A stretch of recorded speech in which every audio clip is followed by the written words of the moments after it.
యేసుక్రీస్తు వారి అతి ప్రశస్తమైన నామంలో మీ అందరికీ కూడా నా హృదయపూర్వక వందనాలు తెలియజేస్తూ ఉన్నాను. పరిశుద్ధ గ్రంథమైన బైబిల్లో నుండి అపోస్తల కార్యములు the book of acts chapter 15 అధ్యాయము వర్సెస్ 29 29వ వచనం చివరిలో ఆయన ఒక మాట అంటాడు కదా, మీకు క్షేమము కలుగునుగాక అంటున్నాడు. ఆయన అంటున్న మాట ఏమిటంటే, మీకు ఏమి కలగాలంటున్నాడు? క్షేమం అనేటటువంటిది కలగాలి. మీకు క్షేమం అనేటటువంటిది కలుగును గాక అని ఆయన బోధిస్తూ ఉన్నాడు. ఆయన శుభములను తెలియపరుస్తూ ఉన్నాడు. మన జీవితాల్లోనూ కూడా క్షేమము అనేటటువంటిది చాలా అవసరం. క్షామము అనగా దేర్ ఈజ్ ఎ ఫ్యామిన్, అంటే కరువు అని అర్థం. క్షేమము అనగా సమృద్ధి అని, అభివృద్ధి అని, సమాధానం అని అనేక రకాలైనటువంటి అర్థాలు వస్తూ ఉంటాయి.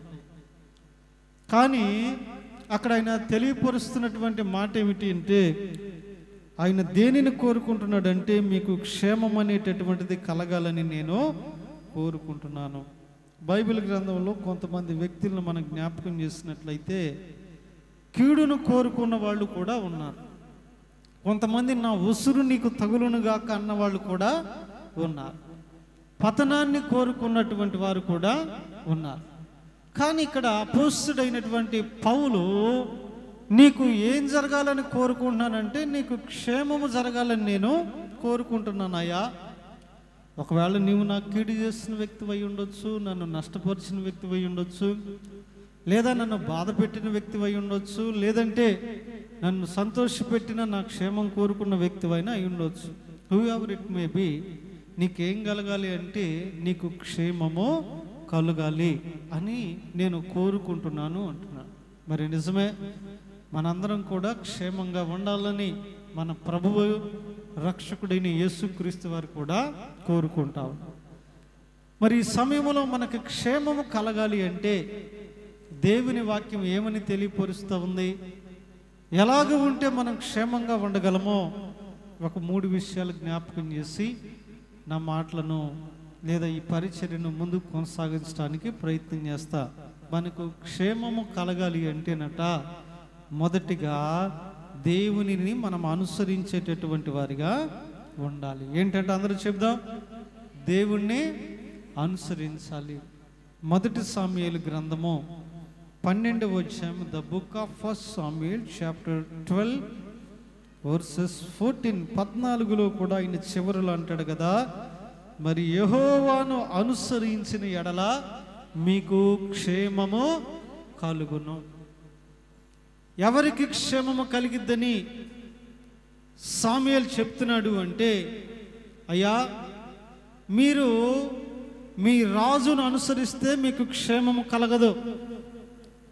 మీరు మీకు కలిగినటువంటి దానిని అనుసరిస్తే మీకు క్షేమము కలగదు. అయితే మీకు క్షేమం అనేటటువంటిది కలగాలి అంటే మీరు యెహోవాను అనుసరించేటటువంటి వారిగా ఉండాలి. మీరు ఎప్పుడైతే యెహోవాను అనుసరిస్తారో, ఎప్పుడైతే ఆయనను అనుసరించేటటువంటి వారిగా ఉంటారో, మీకును మిమ్మల్ని ఏలుతున్నటువంటి రాజుకును కూడా ఏంటట?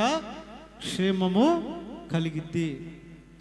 యెహోవాను అనుసరించకుండా మన ఆలోచన ప్రకారం, మన చిత్త ప్రకారము మనం ఏది చేసినా సరే అందులో క్షేమం ఉండదు, లాభం అనేటటువంటిది కూడా ఉండదు అంట. మనకు క్షేమం అనేటటువంటిది కలగాలి అంటే మనము యెహోవాను ఆశ్రయించేటటువంటి వారిగా మన జీవితాల్లో మనము ఉండాలి. సంఖ్యాకాండము 14వ అధ్యాయం 24లో వచనాన్ని చూసినట్లయితే, కాలేబు పూర్ణ మనసుతో ఆయనను అనుసరించి పెట్టినటువంటి వ్యక్తిగా కనపడతా ఉన్నాడు. యెఫున్నె కుమారుడైనటువంటి కాలేబు పూర్ణ మనసుతో ప్రభువును అనుసరించినటువంటి వ్యక్తిగా కనపడతా ఉన్నాడు. మరి నిజమే ప్రియమైనటువంటి దేవుని సంగమా, మన జీవితాలలో మనము యెహోవాను కాలేబు వలె, యెహోషువ వలె నిండు మనసుతో ఆయనను అనుసరించేటటువంటి వారిగా ఉండాలి. మరి ఎందుకని అనగా మనము క్షేమముగా ఉండాలి అంటే ఆయనను అనుసరిస్తేనే, ఆయన అడుగుజాడలు అనుసరిస్తేనే, లేదంటే ఆయన మార్గములను అనుసరిస్తేనే మనం ఎలాగుంటాం? క్షేమముగా ఉంటాం. ఉదాహరణకి నయోమి కుటుంబాన్ని జ్ఞాపకం చేసుకుంటే, యోధా బెత్లెహేంలో షీ వాజ్ వెరీ వెల్. ఆవిడ యోధా బెత్లెహేం అనే ప్రాంతంలో చాలా బాగుంది. But unfortunately there would be a famine, అనగా అనుకోకుండా ఒక కరువు వచ్చింది. The people all are there, అందరూ అక్కడే ఉన్నారు. But she only, her family only left from the Judah Bethlehem అన్నాడు. అనగా ఆవిడ ఒక్క కుటుంబం మాత్రమే ఆ ప్రాంతం నుండి బయటికి వచ్చేసి. యోధా బెత్లెహేం అనగా రొట్టెల ఇల్లు, రొట్టెల గృహం అని పేరు. దేవుని ఎరిగినటువంటి కుటుంబం అయ్యుండి, దేవుని శక్తిని కలిగిన కుటుంబం అయ్యుండి, ఇదిగో అక్కడ కరువు వచ్చిందని ఆ ప్రాంతాన్ని విడిచిపెట్టి మోయాబు ప్రాంతానికి వెళ్ళిపోయింది. అక్కడికి వెళ్ళిన తర్వాత సమస్తము కోల్పోయింది. అక్కడికి వెళ్ళిన తర్వాత యజమానిని కోల్పోయింది. అక్కడికి వెళ్ళిన తర్వాత బిడ్డలను పోగొట్టుకుంది. అక్కడికి వెళ్ళినటువంటి తర్వాత తనకున్నటువంటి శక్తిని పోగొట్టుకుంది. చివరికి తిరిగి యోధా బెత్లెహేం వెళ్దామని బయలుదేరి వచ్చేటప్పుడు తనతో పాటు ఆ రూతును కూడా తీసుకుని వచ్చినప్పుడు బోయాజు ఏమని అంటాడంటే, సురక్షితమైనటువంటి యెహోవా రెక్కల క్రింద నీకు క్షేమము కలుగును అన్నాడు. దేవుని స్తోత్రం కలుగును గాక. హల్లెలూయా, ఆమేన్, హల్లెలూయా. నువ్వెక్కడికి వచ్చావంటే యెహోవాను అనుసరించడానికి వచ్చావు కాబట్టి ఆయన రెక్కల కింద నీకేం కలిగిద్ది అన్నాడు? క్షేమము కలిగిద్ది. ఎంతకాలము మోయాబులో నీకు ఇష్టమైనటువంటి వాటిని అనుసరించావు, నీకు ఇష్టమైన పద్ధతులను అనుసరించావు. But now you left all the things, వాటన్నిటిని కూడా విడిచిపెట్టి I want to follow the which my mother in law has guided God. నా అత్తగారు ఏ దేవుని గురించి అయితే నాకు గైడ్ చేసిందో ఆ దేవుడు నాకు కావాలని నీ జనాంగాన్ని, నీ దేశాన్ని, నీకున్న అలవాట్లను అన్నిటిని విడిచిపెట్టి ఇక్కడ వచ్చావు కదా. అయితే ఆయన రెక్కల క్రింద నీకేం కలిగిద్ది అన్నాడు? క్షేమము కలిగిద్ది. ఎప్పుడైతే ఆయన రెక్కల నీడకు వచ్చిందో గొప్ప క్షేమాన్ని, గొప్ప స్థితిని, గొప్ప ధన్యతను ప్రభువు రూతు కలగజేశాడు.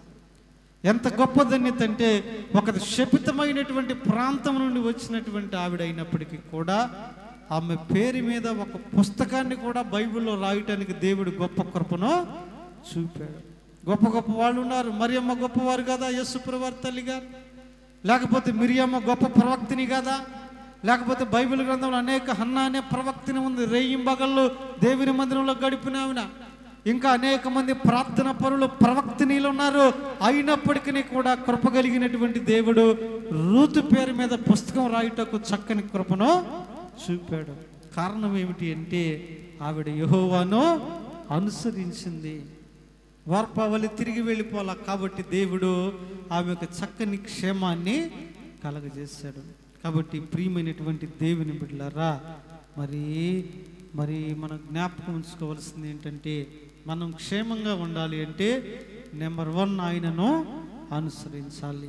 మీ తర్వాత చదువుకుంటే కీర్తన గ్రంథం 106వ అధ్యాయము 43వ వచనంలో కొంతమంది తమ ఆలోచనలు అనుసరిస్తూ తిరుగుబాటు చేసేటటువంటి వారిగా కూడా ఉన్నారు. కొంతమంది దేన్ని అనుసరిస్తారంటే తమ ఆలోచనలు అనుసరిస్తారు. నేను మ్యాప్ వేస్తే ఇంతవరకు నష్టపోలేదు, నేను ఆలోచన చెప్తే ఇంతవరకు తిరుగులేదు, నేను అలా చేస్తే అలా అయింది, ఇలా చేస్తే ఇలాగైందని వారు తమ ఆలోచనలను అనుసరిస్తూ ఉంటారు. లేదు, మనమైతే క్షేమంగా ఉండాలంటే యెహోవాను అనుసరించవలసినటువంటి వారమే. ఆయన దగ్గరే భద్రత, ఆయన దగ్గరే క్షేమము మనకి, మన కుటుంబాలకి ఉంది. రెండవదిగా ఇంకను మనము క్షేమంగా ఉండాలంటే ఏం చేయాలని దేవుని వాక్యం చెప్తుందంటే, రెండవదిగా నిత్యము ప్రార్థన చేసేటటువంటి వారిగా ఉండాలి. చూడండి, ద బుక్ ఆఫ్ సామ్స్, కీర్తన గ్రంథము 72వ అధ్యాయం, కీర్తన గ్రంథము 72వ అధ్యాయము 15వ వచనం, వర్సెస్ 15 చదువుకుందాం. చూడండి, అతడు చిరంజీవి యగును, అతనికి ఇవ్వబడిను, అతని క్షేమముకై జనులు నిత్యము కూడా ప్రార్థన చేస్తారు. నిత్యము ప్రార్థన చేస్తే ఏముంటుందంట? అక్కడ క్షేమము ఉంటుందంట. అతని క్షేమం కొరకు జనాలు ఏం చేస్తున్నారు? ప్రార్థన చేస్తున్నారు. అంటే మనం క్షేమంగా ఉండాలంటే ఏం చేయాలంటే, రెండవదిగా నిత్యము ప్రార్థన అనేటటువంటిది చెయ్యాలి. ప్రార్థన లేకపోతే మనకు క్షేమం అనేది లేదు. అందుకని ఏ దేవుని సేవకులు చెప్పినా ఉదయం లేకంగానే ఏం చేయాలంటారు? ప్రార్థన చెయ్యాలి అంట. మనలో చాలామంది ఉదయం లేకంగానే బైబిల్ చూడము, ప్రార్థన చేయం, మొబైల్ ఫోన్ ఎక్కడుందో చూసుకుంటాం.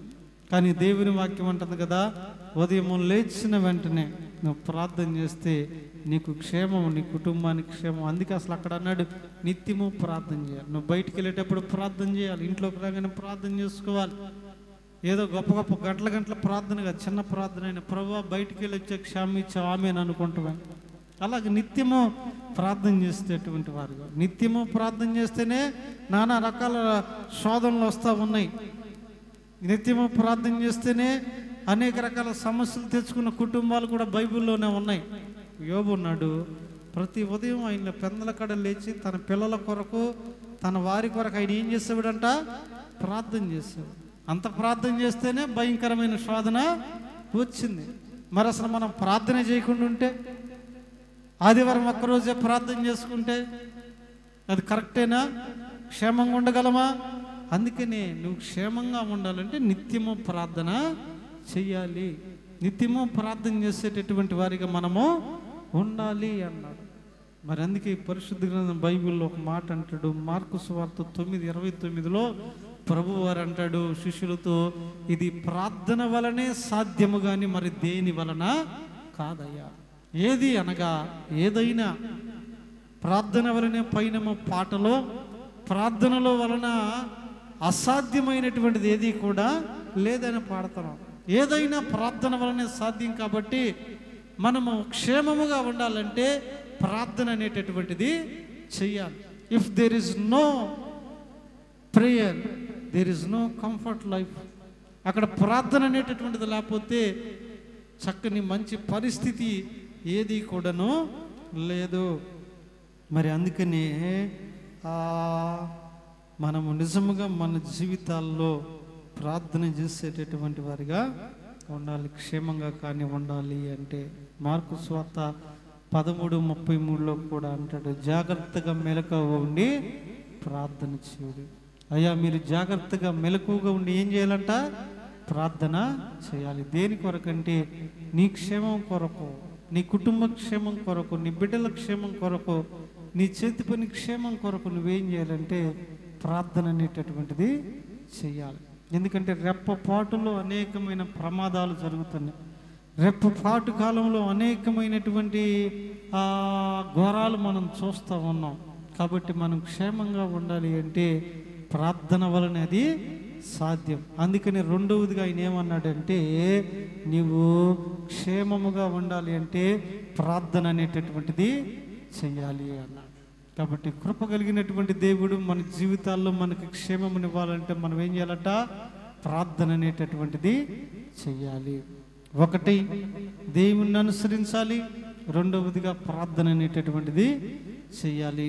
మూడవదిగా మరొక మాటను కూడా జ్ఞాపకం చేస్తాను. మూడవదిగా దేవుని మాటలు మనము అంగీకరించాలి. చూడండి, ద బుక్ ఆఫ్ జెరమియా, ఇర్మియా గ్రంథము 7వ అధ్యాయము, ఇర్మియా గ్రంథము 7వ అధ్యాయము 23వ వచనాన్ని మనం జ్ఞాపకం చేసుకుందాం. చూడండి, ఇర్మియా గ్రంథం 7వ అధ్యాయము 23వ వచనాన్ని జ్ఞాపకం చేసుకుంటే చివరిలో అంటాడు కదా, మీకు క్షేమము కలుగునట్లు మీకు ఆజ్ఞాపించుచున్న మార్గమంతటి యందు మీరు నడుచుకునుడి అంటున్నాడు. మరి అంత మాత్రమే కాదు కానీ మొదట్లో అంటాడు, మీరు నా మాటలు అంగీకరించిన ఎడల, మీరు నా మాటలు అంగీకరించిన ఎడల మీకు నేను క్షేమము కలుగునట్లు ఏం చేస్తానంటున్నాడు? ఆజ్ఞాపిస్తాను అంటున్నాడు. మరి నిజమే కదా, మన జీవితాల్లో నుండి మనము దేవుని మాటలు అంగీకరించినప్పుడు మనం క్షేమంగా ఉంటాము. దేవుని మాటలు అంగీకరించినప్పుడు మన క్షేమము మనం ఏం చేస్తా ఉన్నాం? పోగొట్టుకుంటా ఉన్నాము. బైబిల్ గ్రంథంలో దేవుని మాటలు అంగీకరించి గొప్ప క్షేమాన్ని పొందుకున్న వారు ఉన్నారు. దేవుని మాటలో అంగీకరించకుండా నష్టపోయినటువంటి వారు, అపాయాన్ని కొని తెచ్చుకున్నటువంటి వారు కూడా ఉన్నారు. రెండు విధాలైనటువంటి ప్రజలను మనం పరిశుద్ధ గ్రంథమైన బైబిల్లో చూస్తున్నాం. కాబట్టి ప్రియమైనటువంటి దేవుని బిడ్డలారా, మనము క్షేమముగా ఉండాలి అంటే మూడవదిగా ఆయన మాటలు మనం అంగీకరించేటటువంటి వారిగా ఉండాలి. ఆయన మాటలు కొన్నిసార్లు మనకు గాయాన్ని కలిగించవచ్చు, కొన్నిసార్లు బాధ కలిగించవచ్చు, కొన్నిసార్లు మనను తలదించుకునే విధంగా చేయొచ్చు, కొన్నిసార్లు సంతోషపెట్టవచ్చు, కొన్నిసార్లు తలెత్తుకునే విధంగా చేయొచ్చు. ఎందుకనంటే ఆయన మాటలు ఎటువంటివంటే చాకలివాని సబ్బు వంటివి అన్నాడు. ఒకసారి కంసాలి సుత్తి వంటిది అన్నాడు. ఒకసారి అది రెండంచులు కలిగిన ఖడ్గం వంటిది అన్నాడు. ఒక చోట తేనె కన్నా తీయనైనది, జుంటె తేనె దారాల కన్నా కూడా అది సుత్తి దెబ్బ పడినప్పుడు మనకు బాధ కలిగించవచ్చు, కత్తి వలె గుచ్చుకున్నప్పుడు మనకు నొప్పి కలిగించవచ్చు, జుంటె తేనె దార వలె మనకు అనిపించినప్పుడు మనకు అది చాలా కమ్మదనంగా అద్భుతంగా అనిపించవచ్చు. కాబట్టి జుంటె తేనె దార వలె ఉన్నప్పుడు దానిని అంగీకరించి, ఈ సుత్తి వలెనో ఖడ్గం వలె ఉన్నప్పుడు దాన్ని మనం అంగీకరించినలా నష్టపోయేది మనమే. దేవుని వాక్యం సుత్తి వలె వచ్చిన, కత్తి వలె వచ్చిన, జుంటె తేనె దార వలె వచ్చిన దానిని మనం ఏం చేయాలట? అంగీకరించాలి. సామ్యుయేలు గ్రంథంలో ఒకసారి సామ్యుయేలు అంటాడు ప్రజలతో, నేడు మీరు ఆయన మాట అంగీకరించిన ఎడల ఎంత మేలు అన్నాడు. ఆయన మాట అంగీకరించాలి. అయ్యా, బలులు అర్పించడం కంటే కూడా మాట అంగీకరించడము మేలు కదా, శ్రేష్టము కదా. నువ్వెందుకు నీ దేవుడైనా యెహోవా మాట మీరి ఉన్నావు. మనము దేవుని మాటను అంగీకరించేటటువంటి వారిగా ఉండాలి. ఆయన మాటకు మనము లోబడేటటువంటి వారిగా ఉండాలి. ఇర్మియా గ్రంథం 15:16 వచనంలో ఆయన ఒక మాట అంటాడు కదా, దేవుని మాటల గురించి చాలా అద్భుతమైన మాట. ఇర్మియా గ్రంథం 15:16, నీ మాటలు నాకు దొరకగా నేను వాటిని భుజించి తిని. చాలండి. దేవుని మాటలట ఇర్మియాకు దొరికితే ఆ మాటలను ఏం చేశాడంట? భుజించాడు. భోజనం భుజించినట్లుగా ఆ మాటలను ఏం చేశాడు? భుజించాడు. అలా దేవుని మాటలు భుజించబట్టే ఆయన చెప్తా ఉన్నాడు, అయ్యా నీ మాటలు నాకు దొరికినప్పుడు నేను వాటిని భుజించాను. మనం కూడా దేవుని మాటలు భుజించినప్పుడు, ఇదిగో ఆ మాటలు మనం అంగీకరించినప్పుడు మరి భుజించేటటువంటి వారిగా ఉండాలి. నేను చాలా సంవత్సరాల క్రితం ఒక మీటింగ్కి వెళ్ళాను.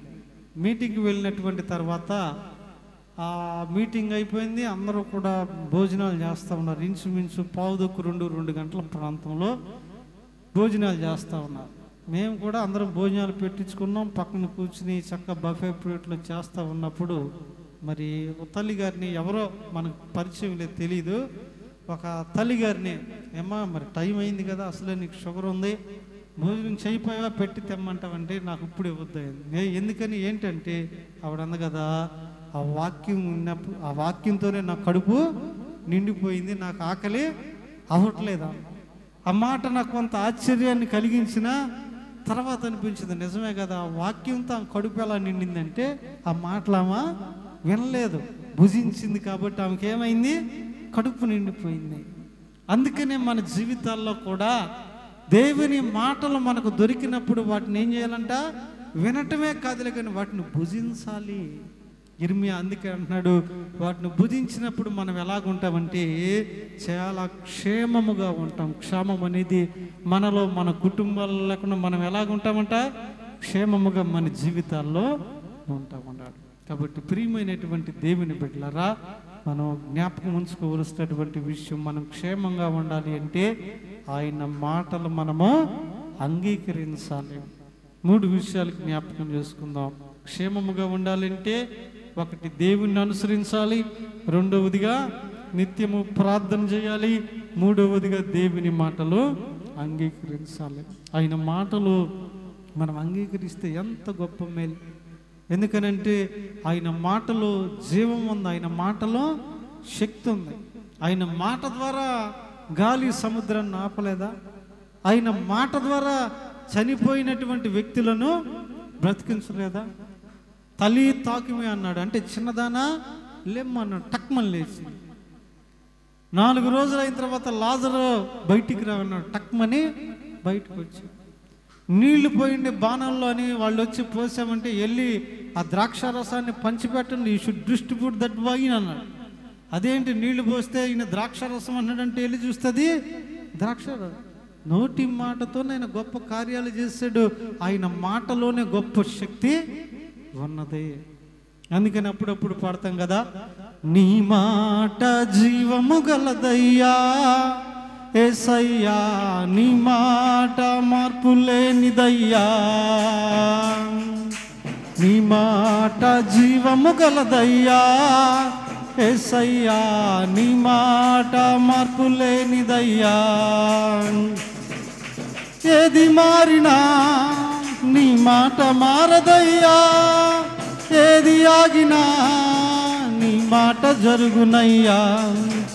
ఏది మారినా నీ మాట మారదయ్యా, ఏది ఆగినా నీ మాట జరుగునయ్యా. నీ మాట జీవము గలదయ్యా యేసయ్యా, నీ మాట మార్పు లేనిదయ్యా. నీ మాట జీవము గలదయ్యా యేసయ్యా, నీ మాట జీవము గలదయ్యా. హల్లెలూయా. ఆయన మాట జీవము కలిగినటువంటి మాట. ఏది ఆగినా ఏది మారినా ఆయన మాట మాత్రం మారదు. ఆకాశములు గతించినా నీ మాటలు మాత్రం గతించవు. సున్నైన ఒక్క పొల్లైనా కూడా ఆయన మాటలు ఏవి కూడా గతించిపోయాయి కాదు. కాబట్టి ఆయన మాటలు మనం అంగీకరించేవారిగా ఉండాలి. కాబట్టి అపోస్తలుడైన పౌలు అంటున్నాడు, మీకు క్షేమము కలుగునుగాక. అయ్యా, మరి మాకు క్షేమం ఎలా కలిగిద్దంటే, 1 ఆయన అనుసరిస్తే, 2 ప్రార్థిస్తే, 3 ఆయన మాటలు అంగీకరిస్తే మనకేం కలిగిద్దట? క్షేమము కలిగిద్దట. అట్టి క్షేమము కృప మన జీవితాల్లో నిండుగా మెండుగా అనుసరించిన వారందరికీ ప్రభు కలగజేసి నడిపించునుగాక. అందరూ కూడా మోకరిద్దాం. చెప్పబడిన వాక్యం కొరకు చిన్న ప్రార్థన చేసుకుని మనం ముందుకు కొనసాగుదాం. అవును ప్రభువా, మా జీవితాల్లోనయ్యా మీరు చూపినటువంటి ఈ శ్రేష్టమైనటువంటి కృపను బట్టి నీకు వందనాలు. మరి నిజముగా ప్రభువా, మీరు చూపిన ఈ ధన్యత కొరకు నీ కృతజ్ఞతాస్తుతులు తెలియజేస్తూ ఉన్నాం.